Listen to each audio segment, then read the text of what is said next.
Discuss कर लेते हैं जो पेपर था हम लोग का। पहले हम लोग पेपर को डिस्कस कर लेते हैं, फिर उसके बाद हम बाकी चीज़ों को डिस्कस करेंगे। आप लोग का जो पेपर मैंने सेट करवाया था उसको हम डिस्कस करेंगे। सब लोग अपना माइक ऑफ कर लीजिए।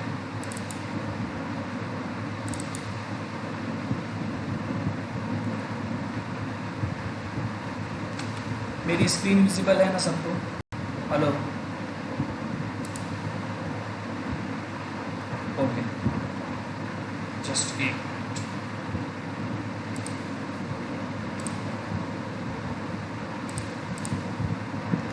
आप लोगों को क्वेश्चन पेपर विजिबल है? ओके, तो जो पहला सवाल है, तो राज आप ज़रा इसको पढ़िए।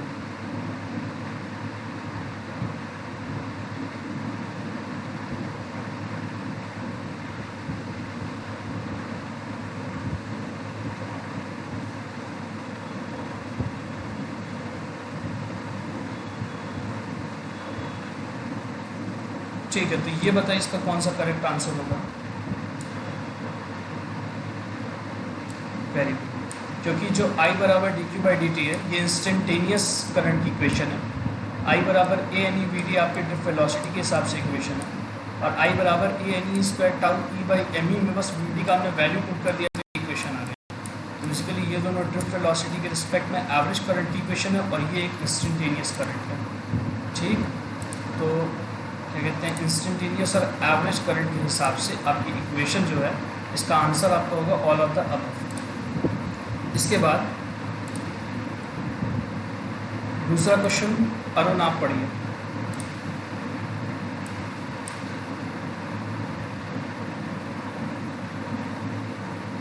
हेलो,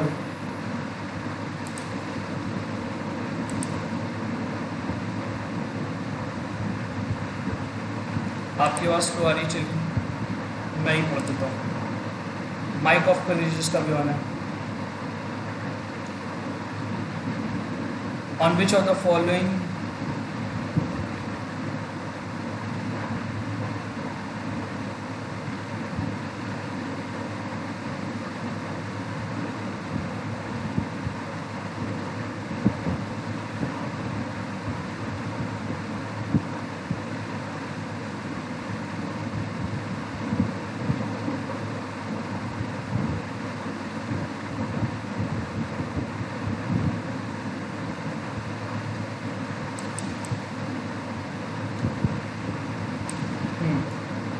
तो बताइए इसका करेक्ट ऑप्शन कौन सा होगा आपके हिसाब से?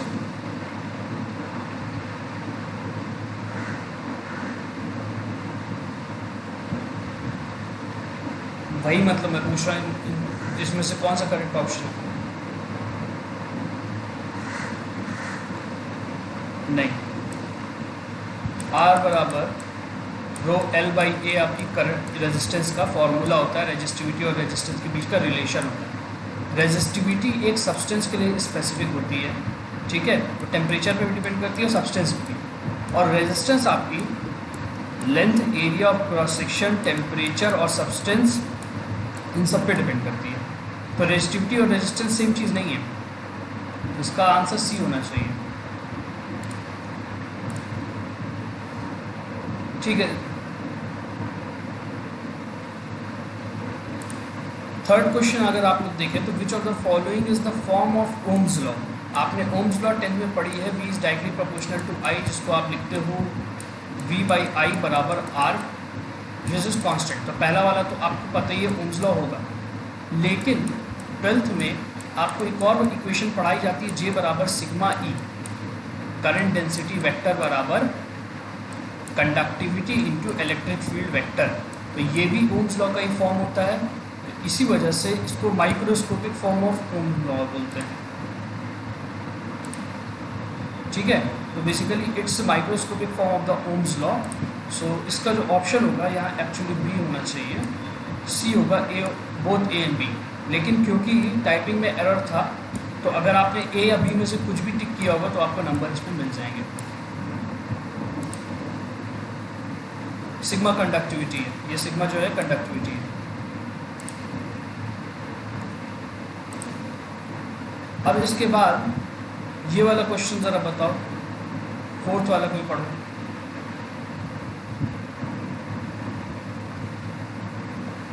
हेलो, फोर्थ क्वेश्चन कोई लोग पढ़िए।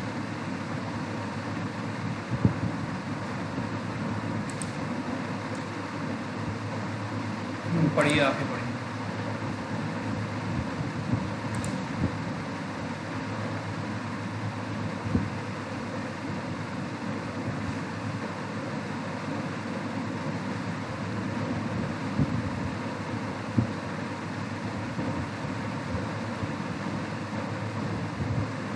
ये अल्फ़ा है। अल्फ़ा मतलब कोफिशिएंट ऑफ रेजिस्टेंस, कितना ज़्यादा रेजिस्टेंस, मतलब वो सब्सटेंस में कितनी रेजिस्टेंस पैदा हो सकती है। तो मेटल में रेजिस्टेंस कैसी होती है, ज़्यादा होती है कि कम होती है?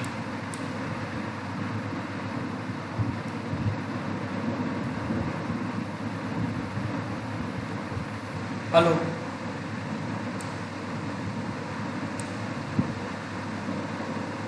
तो इसका करेक्ट ऑप्शन क्या होना चाहिए?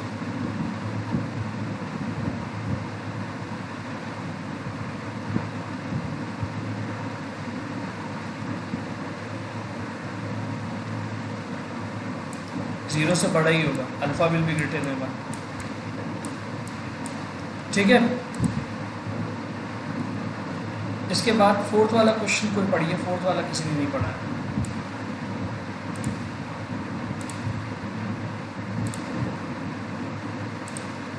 फोर्थ वाला क्वेश्चन पढ़िए। विच of the following is the current unit of the resistivity.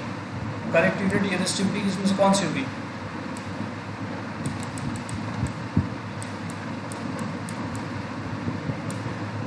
ये इक्वेशन है R बराबर रो L बाई ए।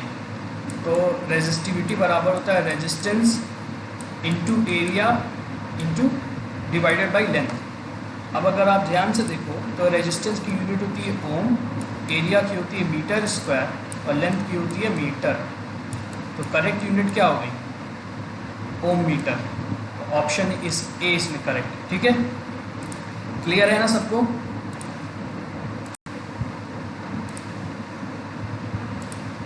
सबको ये वाला क्लियर है ना? इसका आंसर ओम मीटर होगा। ठीक है, आगे बढ़ते हैं। सिक्स्थ क्वेश्चन कोई पढ़िए। अंशिका मिश्रा आप पढ़िए सिक्स्थ क्वेश्चन। हेलो,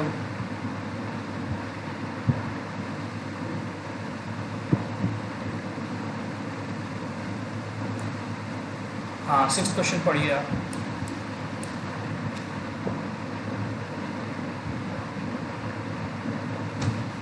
अच्छा,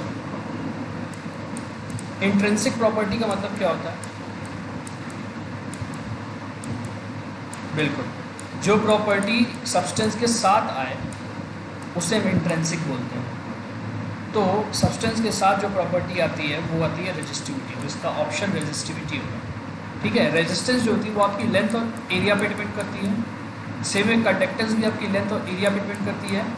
एवरेज रिलैक्सेशन टाइम आपका टेम्परेचर, ठीक है, और क्या कहते हैं कितना वोल्टेज आपने अप्लाई किया, और नंबर डेंसिटी, इन सब पे डिपेंड करता है।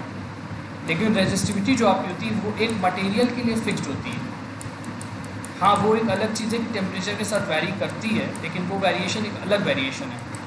ठीक है, तो इसी वजह से ये इंट्रिंसिक प्रॉपर्टीज़ में गिना जाता है रेजिस्टिविटी को। मैंने जो सेकंड लेक्चर की पीपीटी भेजी है उसमें ये पॉइंट स्पेसिफाई किया था। ये वाले क्वेश्चन में बहुत से लोगों को प्रॉब्लम हो रहा था।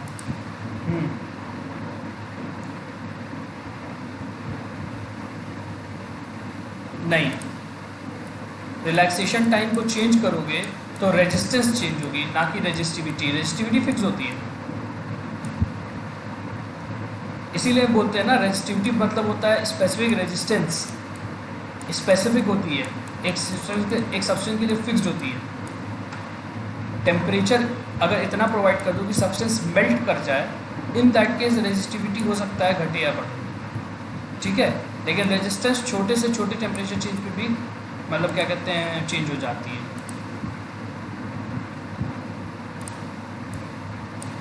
लिखा जाता है, लेकिन वो एक किस रिस्पेक्ट में वो भी तो देखो ना। वो जब टेम्परेचर बहुत ज़्यादा बढ़ा दोगे, ये रिलैक्सेशन टाइम की इन्वर्सली प्रोपोर्शन इसीलिए लिखा जाता है, जब टेम्परेचर बहुत ज़्यादा बढ़ाओगे तो रिलैक्सेशन टाइम में बहुत ज़्यादा चेंज आएगा। इन दैट केस आपकी रेजिस्टिविटी भी रिलैक्सेशन टाइम पे डिपेंड करेगी। ठीक है, लेकिन रिलैक्सेशन टाइम इंट्रिंसिक प्रॉपर्टी नहीं है, वो डिपेंड करता है कितना नंबर ऑफ इलेक्ट्रॉन्स हैं आपके। तो बेसिकली रेजिस्टिविटी जो है वो उसकी इंट्रिंसिक प्रॉपर्टी है। अब एक और चीज़ है, रिलैक्सेशन टाइम थ्योरेटिकल कॉन्सेप्ट है और रेजिस्टिविटी प्रैक्टिकल कॉन्सेप्ट है। ठीक है, रिलैक्सेशन टाइम जो है वो सिर्फ एक थ्योरी है, तो प्रॉपर्टी कैसे कह सकते हो, और रेजिस्टिविटी आपकी प्रॉपर्टी इसलिए कही जाती है क्योंकि वो एक प्रैक्टिकल कॉन्सेप्ट है। रेजिस्टिविटी का पूरा टेबल दिया जाता है, मेजर किया जाता है रेजिस्टिविटी। आप लोग को जब प्रैक्टिकल कराया जाएगा तो प्रैक्टिकल में आपका रेजिस्टिविटी का मेजरमेंट का एक मतलब क्या कहते हैं एक्सपेरिमेंट होगा। क्लियर है? ओके, 7th क्वेश्चन पढ़ो।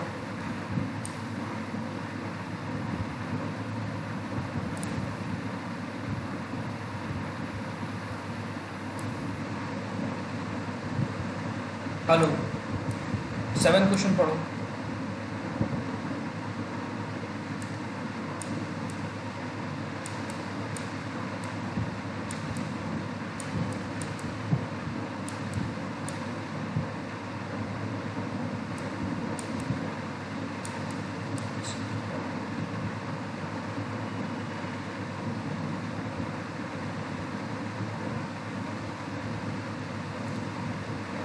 ठीक है, बेसिकली आपको इसमें ये डाउट होता था कि डी या ए में से कौन सा करेक्ट होगा। एक्चुअली ये दोनों ही करेक्ट होंगे। मुझसे यहाँ पे थोड़ा सा एरर हुआ था, अभी मैंने पेपर चेक किया तो मुझसे यहाँ पे थोड़ा सा एरर हुआ है। तो अगर आपने डी और ए में दोनों में से कोई भी एक लगाया होगा तो आपका ऑप्शन करेक्ट है। ठीक है, एक्चुअली ये इस टाइप का, अगर आपने बर्नौली थ्योरम वाली क्लास में अटेंड की थी, इक्वेशन ऑफ कंटिन्यूटी वाली 11th में, तो यहाँ पर मैंने आपको एक चीज़ पढ़ाई थी कि equation of continuity of current होता है J1 A1 बराबर J2 A2।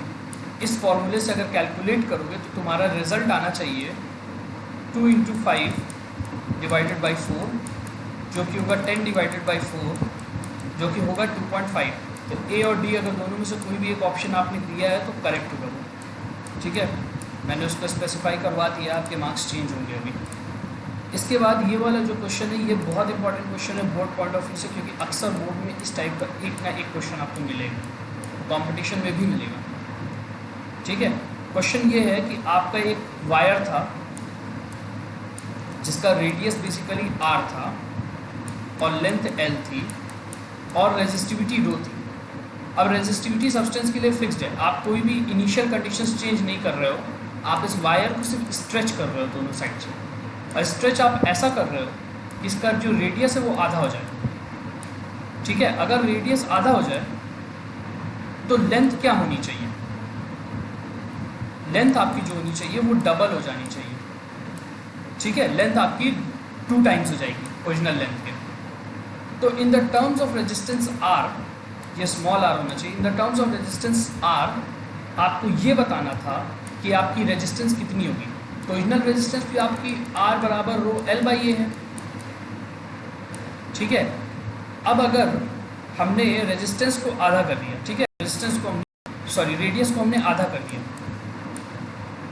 तो वो आपकी रेजिस्टेंस आनी चाहिए रो 2 टाइम्स L और एरिया डिवाइडेड बाई 4 टाइम्स, मतलब 8R इसका आंसर आना चाहिए। ठीक, इसका आंसर 8R आने, एक मिनट मैंने ये किया, 8R आना चाहिए इसका आंसर। क्लियर है आप लोग को? हेलो,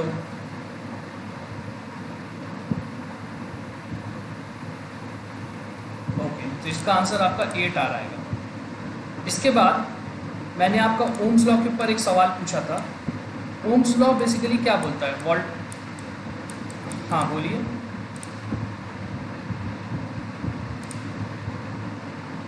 अच्छा, ठीक है, देखो बेसिकली है क्या ये कि ये तुम्हारी वायर है जिसका रेडियस ओरिजिनली R है और लेंथ L। अब अगर इस वायर को तुम स्ट्रेच कर दो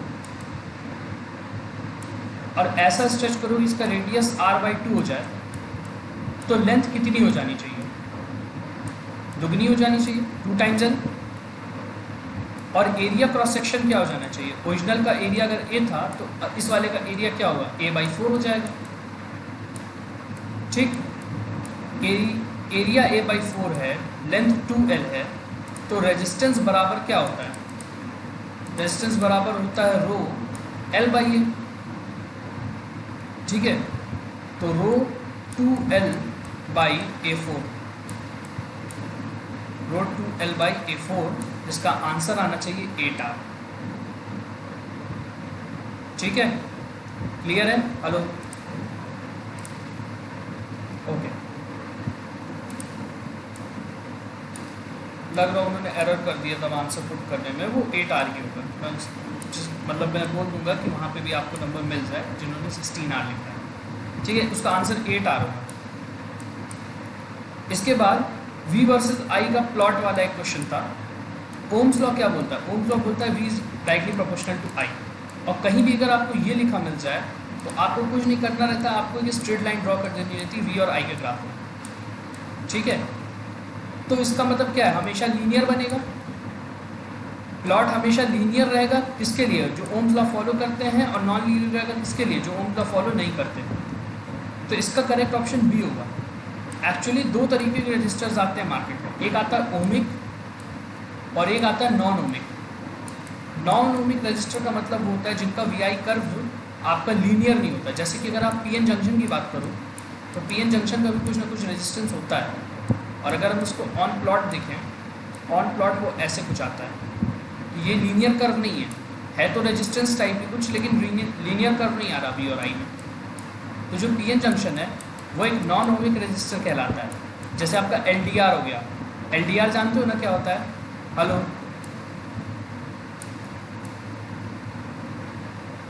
हाँ, लाइट डिपेंडेंट रजिस्टर।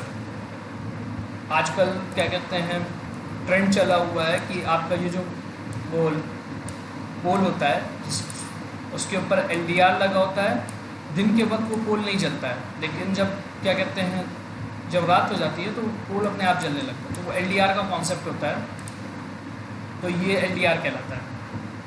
ठीक है, तो जो रजिस्टर ओम लॉ फॉलो करता है उसी का प्लॉट सिर्फ लीनियर होता है। बाकी जो रजिस्टर ओम लॉ नहीं फॉलो करते उनका प्लॉट लीनियर आपको कभी नहीं मिलेगा। तो इसका करेक्ट ऑप्शन बी है। इसके बाद 10th क्वेश्चन है, विच of the following is a bilateral element. Bilateral का मतलब क्या होता है, कोई मुझे बताएगा? हेलो,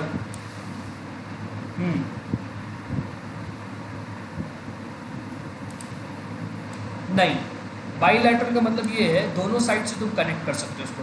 जैसे कि अगर तुम इसको ऐसे कनेक्ट करो, देखो, अगर तुम इसको बैटरी से ऐसे कनेक्ट करो या तुम बैटरी से इसको ऐसे कनेक्ट करो, बात तो सेम ही है ना, सिर्फ करंट का डायरेक्शन बदल जा रहा, लेकिन यहाँ से जो हीट निकल रहा है वो हमेशा I² R निकल रहा है।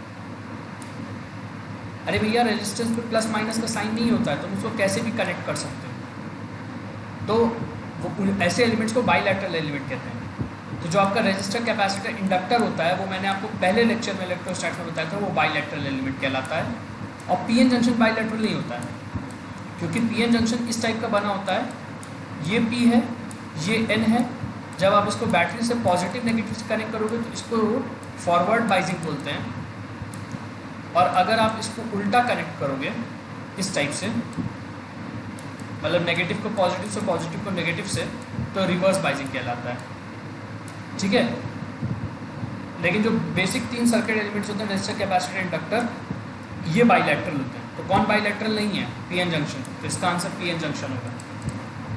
ठीक है, और जो पीएमटी वाले हैं, ये सवाल CPMT का है। ठीक है, CPMT में एक साल में ये सवाल पूछा था।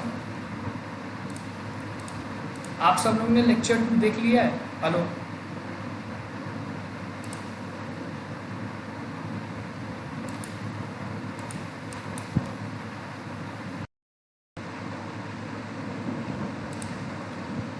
आप लोगों ने लेक्चर 2 देख लिया है?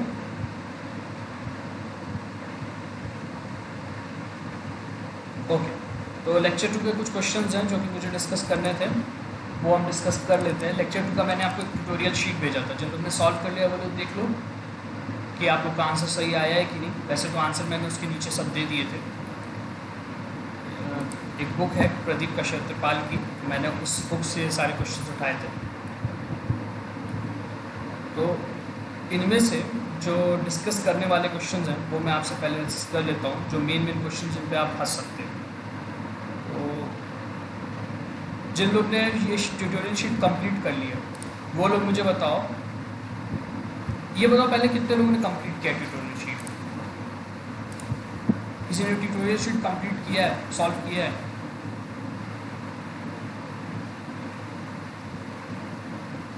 कितने क्वेश्चंस किए हैं आपने?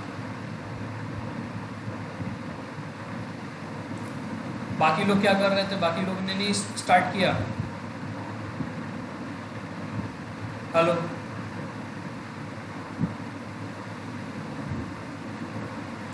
अरे हाँ ना, कुछ तो बोलो। क्लास लीव कर दिए क्या तुम लोग? क्यों नहीं स्टार्ट किया आप लोग ने? ऐसे आप पेंडिंग पे वर्क छोड़ेंगे? आज के आज आप ट्यूटोरियल शीट कंप्लीट करेंगे, क्योंकि अभी जब मैं नेक्स्ट टर्म पे रजिस्टर्स पढ़ा दूंगा तो मैं आपको अच्छा खासा क्वेश्चन दूंगा। कम से कम 50 क्वेश्चंस की शीट आपको दे दूंगा मैं, तो आपको 50 क्वेश्चन की शीट फिर सॉल्व करनी पड़ेगी। ठीक है, नंबर ऑफ क्वेश्चन जितने लगाओगे फिजिक्स उतनी अच्छी होगी। चलो ठीक है, कोई बात नहीं।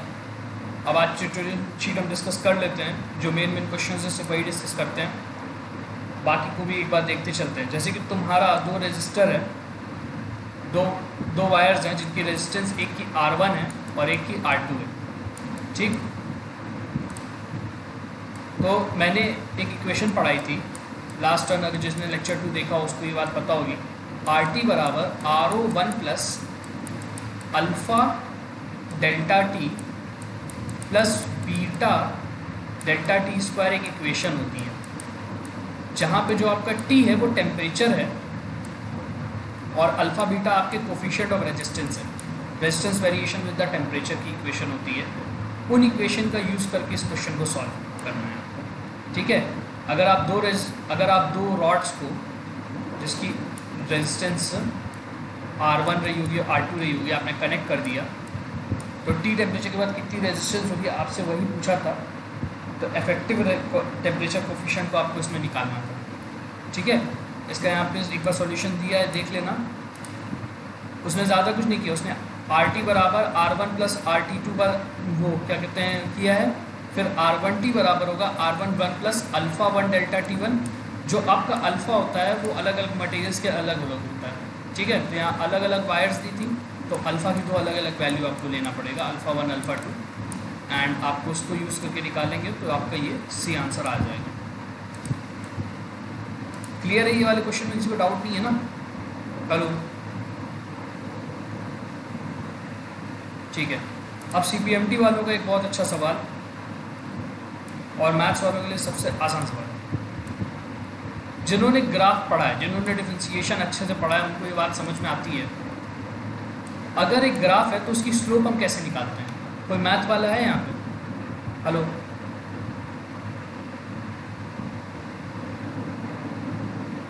तो जो मैथ्स वाले हैं ये बताइए आप स्लोप कैसे निकालेंगे किसी भी ग्राफ का? किसी पॉइंट पे, मान लीजिए इस पॉइंट पे मुझे स्लोप चाहिए, तो आप कैसे निकालेंगे? टैंजेंट ड्रॉ कर, सबसे पहले आप टैंजेंट ड्रॉ करेंगे। टैंजेंट जब एक्स एक्सिस को कट करेगा वो एंगल नोट करेंगे और उसका आप लेंगे टैन थीटा। क्लियर है? ये चीज़ पता है आप लोग को? Hello, okay. अगर टैन थीटा, अगर थीटा ग्रेटर देन 90, अगर थीटा की वैल्यू 90 से बड़ी है, तो टैन थीटा क्या होगा? पॉजिटिव होगा कि नेगेटिव होगा?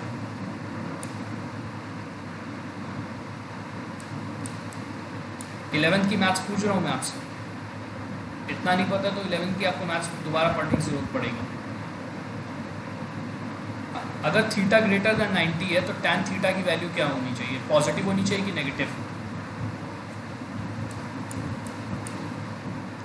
सेकेंड क्वाड्रेंट में टैन क्या होता है? नेगेटिव होता है। ठीक है, तो टैन थीटा की वैल्यू नेगेटिव होगी। अगर अच्छा 90 से अगर बड़ा है एंगल तो उस एंगल को क्या बोलते हैं? ऑब्ट्यूज एंगल बोलते हैं ना। 90 से बड़ा ऑब्ट्यूज होता है और 90 से छोटा एक्यूट होता है। अब इसके बाद अगर तुम ए से बी टेंजेंट ड्रॉ करो, एक से बी के लिए टेंजेंट ड्रॉ करो, तो ये 90 से कम है कि ज़्यादा है? हेलो,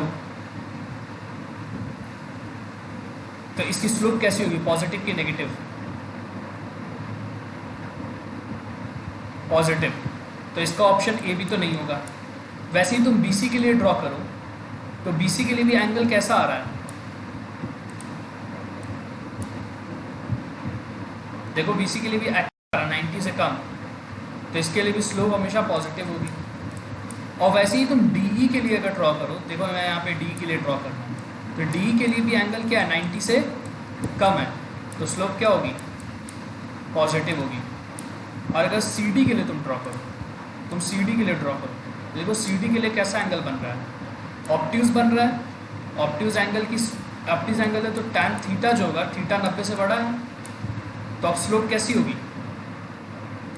नेगेटिव होगी ना। हेलो, ओके, तो इसका करेक्ट ऑप्शन कौन है, सी डी।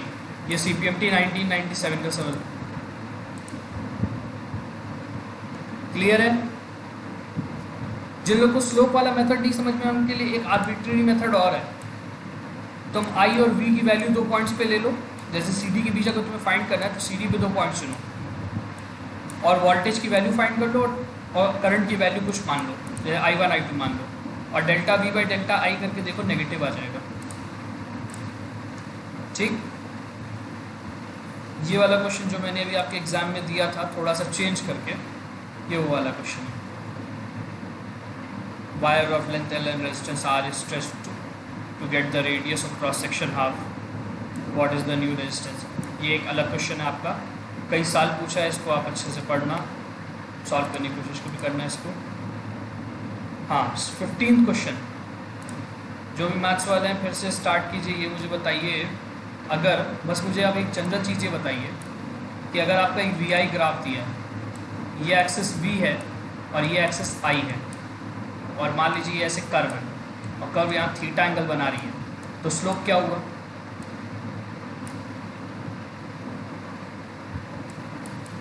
tan थीटा हुआ ना।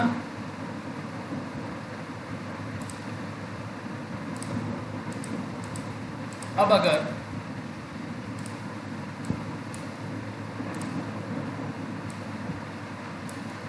मान लो ऐसे स्ट्रेट लाइन है और एंगल थीटा इधर है, तब स्लोप क्या होगा,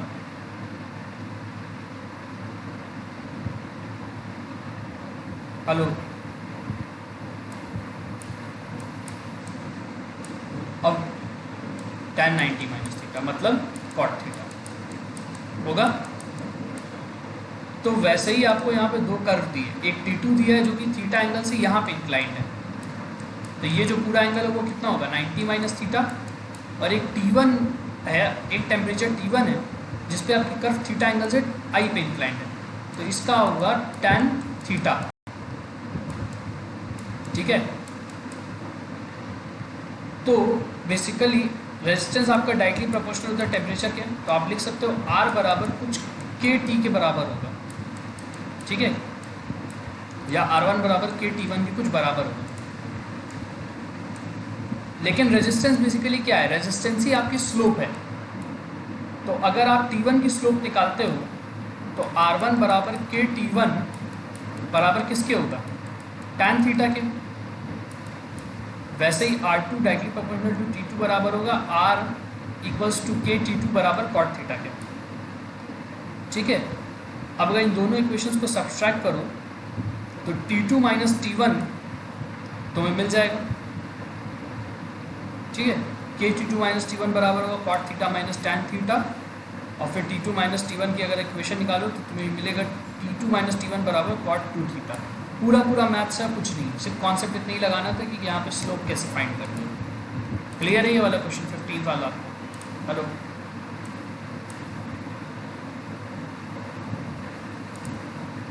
ये जो मैंने शीट भेजी है इसमें मैंने वो क्वेश्चंस भेजे हैं जो सबसे टफ आपसे पूछे जा सकते हैं। इससे टफ क्वेश्चन आपको मतलब क्या कहते हैं नहीं मिल पाएंगे। इससे टफ क्वेश्चन मतलब जनरली आपके एग्जाम्स में नहीं आएंगे। इसमें आपको मैंने वही क्वेश्चंस दिए जो कॉन्सेप्चुअली थोड़े से मीडियम लेवल के। अब जैसे कि ये रेजिस्टेंस है 20 डिग्री सेल्सियस पे 20 ओम दी हुई है, 500 डिग्री सेल्सियस पे 60 ओम दी हुई है, तो आपसे पूछा है 25 ओम रेजिस्टेंस का वो। तो यूजिंग दीज टू इक्वेशंस आप सबसे पहले ये निकाल लो कि 0 डिग्री सेल्सियस आर नॉट की वैल्यू निकाल लो और अल्फ़ा की वैल्यू निकाल लो। यही तो वैल्यू नहीं दी थी। और जब आर नॉट अल्फ़ा की वैल्यू आ जाए तो आर टी बराबर R naught 1 plus alpha delta T की वैल्यू निकाल लो। ठीक है, यहाँ पे उसने एक इनडायरेक्ट मेथड किया है। इस मेथड से अगर ना समझ में आए तो सबसे पहले क्या करोगे, सबसे पहले इस सबको उठाओगे और आर नॉट और अल्फ़ा टी में वो बनाओगे इक्वेशन। जैसे कि तुम्हारी जो पहली इक्वेशन आएगी वो होगी 20 बराबर 20 equals to R naught 1 plus alpha 20। वैसे ही दूसरी इक्वेशन जो तुम्हारी बनेगी वो बनेगी 60 equals to R naught 1 plus alpha 500। अब देखो ये लीनियर इक्वेशन इन 2 वेरिएबल्स है। कौन से 2 वेरिएबल्स हैं, आर नॉट और अल्फ़ा 2 वेरिएबल्स हैं। इनके लिए लीनियर इक्वेशन सॉल्व कर लो। एक बार तुमने इनके लिए लीनियर इक्वेशन सॉल्व कर ली, आर नॉट अल्फ़ा की वैल्यू आ गई, तो आर टी को 25 ले लो, आर नॉट तुमको पता ही है, उस पर तुम टेम्परेचर निकाल लो। क्लियर है ये वाला क्वेश्चन, ट्राई करोगे? हेलो,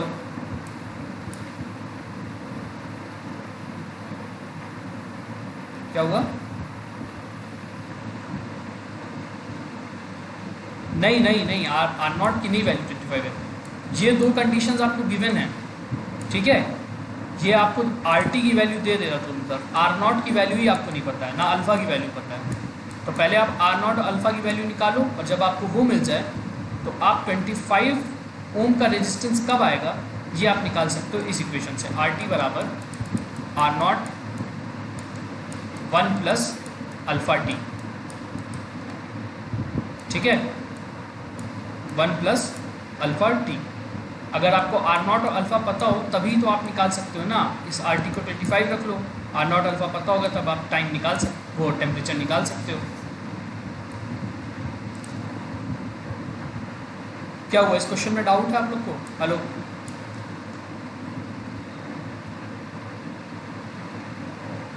देखो मैं एक बार फिर से बता दे रहा हूँ इसमें करना क्या है बेसिकली। इसमें तुम करो ये कि यहाँ पे तुमको आर टी दिया हुआ है और यहाँ पे तुम्हें टेम्परेचर दिया हुआ है। यहाँ पर भी तुमको आर टी दिया हुआ है, यहाँ पर भी तुमको टेम्परेचर दिया हुआ है। कौन से 2 पैरामीटर्स को गायब किए मैंने, अल्फ़ा और आर ओ। तो 2 पैरामीटर्स गायब है, मतलब तुमको कितनी इक्वेशन चाहिए, 2 इक्वेशन चाहिए। तो आर टी बराबर R naught 1 plus alpha T. एक बार ये वैल्यूज पुट करो, एक बार ये वैल्यूज पुट करो, 2 इक्वेशन आ गई। दोनों को अल्फ़ा और आर नॉट के लिए सॉल्व करो।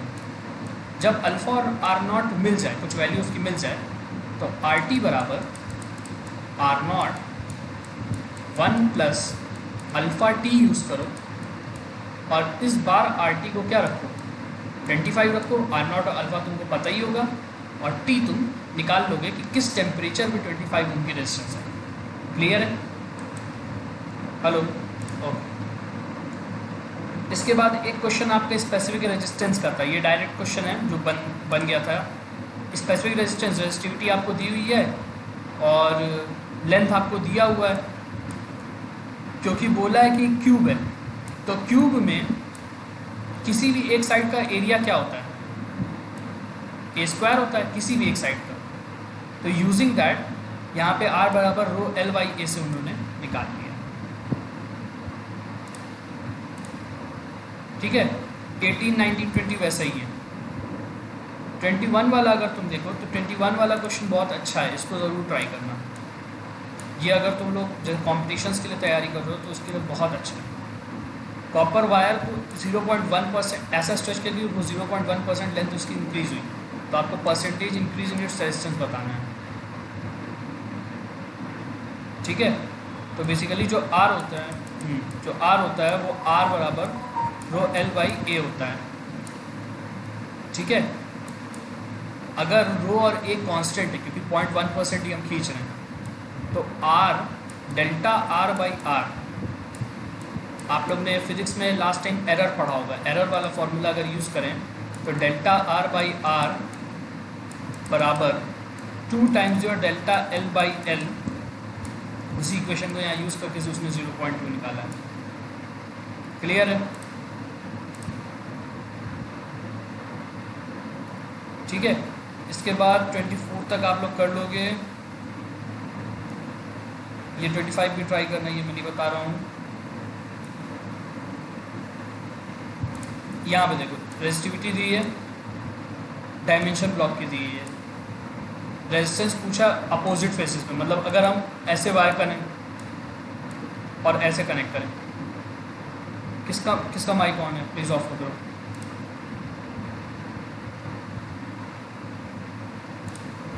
ठीक है, तो अब बेसिकली होगा क्या, तुम एरिया किसको लोगे, इसको लोगे, और लेंथ कितनी लोगे, 100 लोगे। तो यूजिंग दैट आप रेजिस्टेंस को कैलकुलेट करोगे कौन सा फॉर्मूला से, आर बराबर रो एल बाई ए वाले फॉर्मूले से। क्लियर है? हेलो? ओके। इसके बाद ये आर पी एम टी 1997 का क्वेश्चन आसान है, इसको तुम देख लेना। एक और क्वेश्चन इसमें था, नहीं ये वाला नहीं, कहाँ गया वो क्वेश्चन? हाँ ये equal potentials are applied to iron and copper wire of the same length. In order to have the same current flow in the wire, the ratio of R iron to R copper, मतलब उनके radius का ratio जो होना चाहिए वो कितना होना चाहिए, तुमसे ये पूछा है। तो अगर तुम चाहते हो कि एक पोटेंशियल जो तुमने सेम अप्लाई की है उस पर सेम करंट फ्लो करे, तो तुम्हें उनकी रेजिस्टेंस को सेम बनाना पड़ेगा। ठीक है, जो कॉपर और आयरन की रेजिस्टेंस होगी उनको तुम्हें इक्वलाइज करना होगा। और रेजिस्टेंस बराबर क्या होती है, rho L by pi R square. अगर आपका सर्कुलर क्रॉस सेक्शन है वायर का तो पाई आर स्क्वायर, मतलब रो एल बाई ए वाला फॉर्मूला।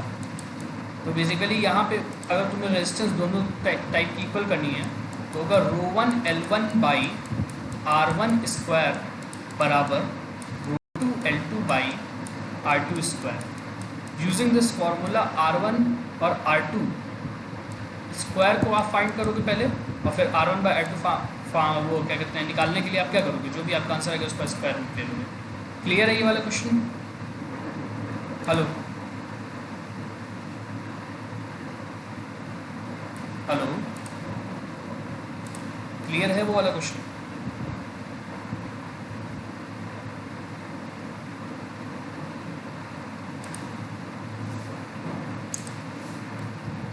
ठीक है, ये बात बताओ, अगर एक रेजिस्टेंस मैंने लगाया है, उससे करंट आई फ्लो कर रहा है, रेजिस्टेंस आर है और वोल्टेज वी है, ठीक है, तो इनके बीच रिलेशन होता है वी बराबर आई आर। करेक्ट है? हेलो? ओके। सपोज करो यहाँ तुमने इस रेजिस्टेंस पर हटा के कोई दूसरा रेजिस्टेंस लगा दिया जिसकी रेजिस्टेंस R2 है, तो इसका रिलेशन होगा V बराबर आई R2। मैंने क्वेश्चन में बोला कि वोल्टेज मैंने चेंज नहीं किया, जब मैंने दूसरा रेजिस्टेंस लगाया तब मैंने वोल्टेज चेंज नहीं किया। जो तुम रेजिस्टेंस लगा रही हो उसकी लेंथ तुम ऐसे सेट करो, कि दोनों बार करंट इक्वल है, मतलब जो पहली बार में करंट आ रहा था और जो दूसरी बार में करंट आता है वो इक्वल है। तो इसलिए करंट इक्वल आने का मतलब क्या है, V बाई R1 बराबर होना चाहिए किसके, V बाई R2 के। तो बेसिकली R1 बाई R2 जो रेजिस्टेंस होने चाहिए वो किसके बराबर होनी चाहिए, 1 के। तो कहने का मतलब ये है कि R2 बराबर R1 होना चाहिए ना, R2 बराबर R1। अब अगर R2 बराबर R1 होना चाहिए तो R2 होता है रो टू L2 बाई A2। और अगर एक वायर ले रही हो तो वायर का क्रॉस सेक्शनल एरिया क्या होता है, क्रॉस सेक्शन इसका सर्कल है, तो सर्कल का एरिया होता है पाई आर स्क्वायर। तो उसी को मैंने यहाँ पे पुट करके उसको कैलकुलेट किया। क्लियर है? ओके। किसी और को कोई डाउट अगर रहेगी तो हमसे पूछ लेना। इसमें ये पूरी शीट मैंने आप लोग को दे दी है सॉल्यूशन के साथ, अगर किसी में कोई डाउट रहेगी तो तुम मुझसे किसी भी टाइम पूछ सकते हो। अटेंडेंस अपनी अपनी चैट बॉक्स में लिख दो।